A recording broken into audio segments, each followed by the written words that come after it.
Assalamu alaikum viewers, how are you? So I'm here with the new topic that is called consolidation of the summary. Uh, as you know, as you have seen that we have been opening and closing the files in this.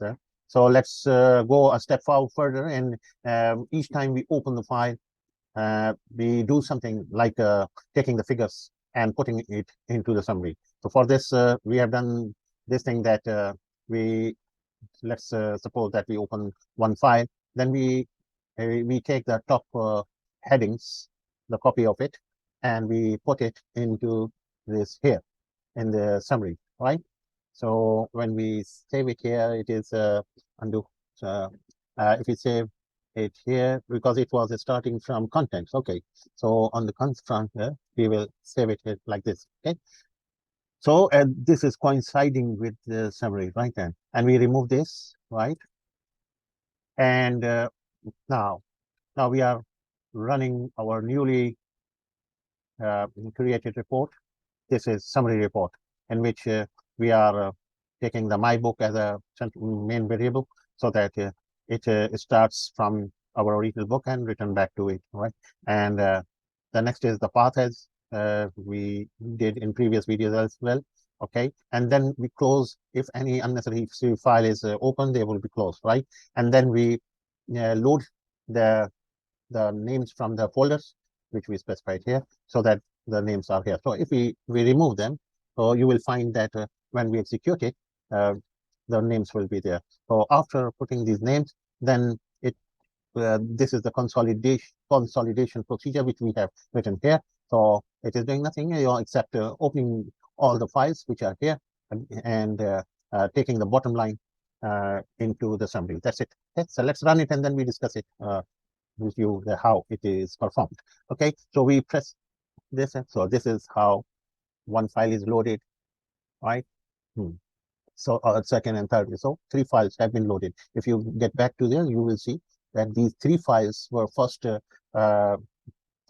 identified from these folders, and they were put, and then the consolidation was performed, that each file was opened and the bottom line is placed here, and the file was closed. Then the second file and is the same procedure, and the third file with the same procedure. The summary is ready. Now all you need to do is write the command. We will write the command to make a total of the total. Making a total is not because this is the day-to-day status. On this date, this is the total number of views on the 2nd of July. Or this, it is started on 26th of June, 761. Then it got improved right from 761 to 1007 views of our videos were recorded on 1st of July, and on the 2nd of July, right, there were some additional views. Around 31 additional views were recorded, whereas the watch time was 12 hours, 12.8 hours on the 26th of June, and it was on a 16.6 hours on the 1st of July, and 16.94 on this, and so on and so forth. So this is how we do the consolidation. So to discuss the details, so let's go to this. If you see you are familiar with this, that we use the go sub command. We use the my book as the identifier of our main book, and then we activated the main book, right, my book, and then the path was written that which we want to analyze, right? So path we have already written on the H64, and then it is doing our closing the all the books. If they are open, some extra workbooks, they will be closed. And then the file names auto-load procedure, which we did in our previous, so we just wrote its name. We write its name in here, so that the whole procedure will be performed. So what would be the outcome of this procedure? The names of the file names will be made available in here, so which will later on be used for creating the summary, right? So this is the goes consolidate. The consolidate is performed like this, that from main workbook, it is starting from the row number 65. Yeah, this is the row number 65, which is the first book. So that will be open then until no more file left. So it will be it will terminate the loop. So do while loop is being used here, that do until the file name is blank. This is how we say blank, right? So the file names are in this, you know. So when 65, it means on row number 65, right? When it is added to RW, RW1, now 65 will become 66. If it is blank, it will stop. If it is not blank, it is going to open this file. And this is the command which freezes, so that you don't want to see that the file is being opened, so that the screen freezes and say the screen is not updated.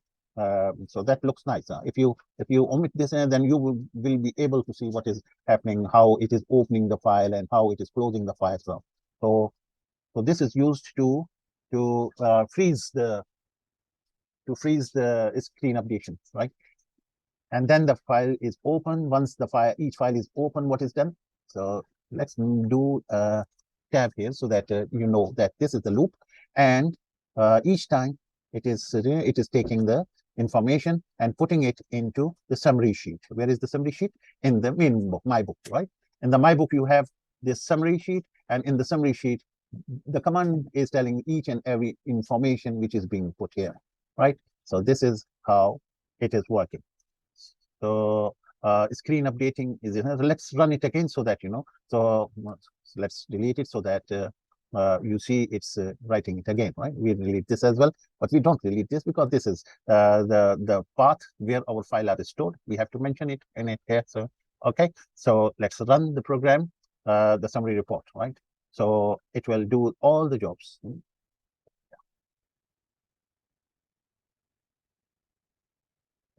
It went through all the 3 files within a few seconds. All the 3 files were open, and their bottom line is copied in here, and the file was closed. Then the next file, then the next file. Okay, I hope you enjoyed this video. Thank you very much. Bismillahirrahmanirrahim.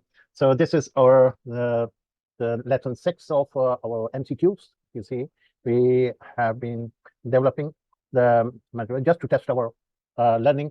So we have learned about the consolidation of the multiple workbooks, right? So in this we have four questions, and the first one is that starting the procedure with a command like my book is equal to active workbook.name. This is useful for what of these things? Means it stores the name of the workbook in a variable. If the workbook name is changed, the procedure will still work. Yes, and it saves you unwanted typing while coding. All of these. So what is the yes? All of this is the right question, right? So that's right. Okay. So if you want to see how we did it, yes, we started our summary report with the my book is equal to active one, and all the subsequent commands have no mention of any workbook name, only my book. My book contains the variable. So whenever you save the workbook with a different name, still it is going to work, and it is going to update the my book with the active workbook name each time it starts. So my book. So it saves a lot of typing for you, and it saves you. It simplifies. It improves your readability of the code as well. And my book means the book from which I have started, right? Okay, so let's get back to our quiz, which we are. So this is the right. All of these are the advantages of using my book is equal to my book. Also, there is another word. My means active workbook.name. You will see that my book is equal to this book name. Let me check it. My book is equal to this book dot name is also found. This workbook may probably this workbook dot name. Yeah, this workbook name. So this is also an alternative, but we are using for the moment. Let it be like this. Just wanted to share you that this is also a way of doing it. Okay, so let's get back to our quiz. So this is our quiz going on, and what is the next question? Let's see. The next question is, what command will you write if you want computer not to show the activity on the screen? So of course you are going to freeze this. So screen updating is equal to false. It's probably because you don't want to update the screen, whatever its computer is doing. Anyway, all the rest are wrong. So this is the right one. Okay. So and we have used it. If you see here in here, you have used it like application dot screen updating server. So while opening, so you won't see any effect that the file is being opened and closed and whatever. So these are the so this from application screen updating false and to true. These things all are done at the background. Okay, so this is a nice way. Sometimes you need not to engage in the user's attention in the unwanted things. So you can freeze this and do this work in the background and then release that screen freezing by the true command, right? So that's it. So let's go to the next question. Then this is a very good question. What would happen if instead of using go sub consolidate command, you use go to consolidate command? So it means what is the difference if you the go sub and go to? So both commands are the same in purpose? No, of course not. Right, this is false. Okay, it will branch to the consolidate and will not be able to return back to the subsequent command where it was. Yes, the go to consolidate means forget about whatever is being done later on in this and go and do that. So it will start. It will branch it. It will branch to the consolidate. This is the right thing. To go to consolidate is not a valid syntax. No, it is a valid consolidate. So go to consolidate is a better no. So this is the right thing answer. Why? So let's go to the last question. Okay, what is the purpose of the exit sub? Exit sub, as itself says, it just it exists the procedure even if there are lines of the code remaining. Res. So this is the right answer. And one very important thing in here is that we want to discuss it here, that when you have certain sections of the code grouped with the name, right? Name section of the, this is close all, right? Okay, and there are some other codes may be coming, right? This is another named section of the code, right? So the named sections of the code are usually at the end of the before the end of the end sub. Before the end of the sub, that is the end sub, right? So if you see this, this is right. So this portion is always preceded with exit sub, because we do not want, as soon as the control comes to here, we do not want that it start working of its own and going to there. So we want this to branch out. Okay, do not. It is only. It is. It is the anything written after this command is will always be used when they are using the go sub command or go to command, right? So go sub is being used here. So go sub means do that and come back, send the control back and do the rest of the job, right? So this is the go sub, and this is a procedure for command. It's a separate sub, right? So this is go sub means that go and perform this and come back, right? So as soon as that is done, it will come back. Okay. Okay. So go sub is always supported with a what do you say, with a return, right? With a return statement, right? Return is means go back from where it was called, right? The close all, when it is said go sub close all, so it is supported with a, it is done with a return. So return means it is going to execute this one, and the command sub which is next to this statement from where the control was transferred, so it is going to return to this, right? So the return is the same. So, and also this shows that return is not mandatory. It means we have used the return. So we use it if the computer does not found a return, it will automatically return because you have used the go sub, right? Right, go sub.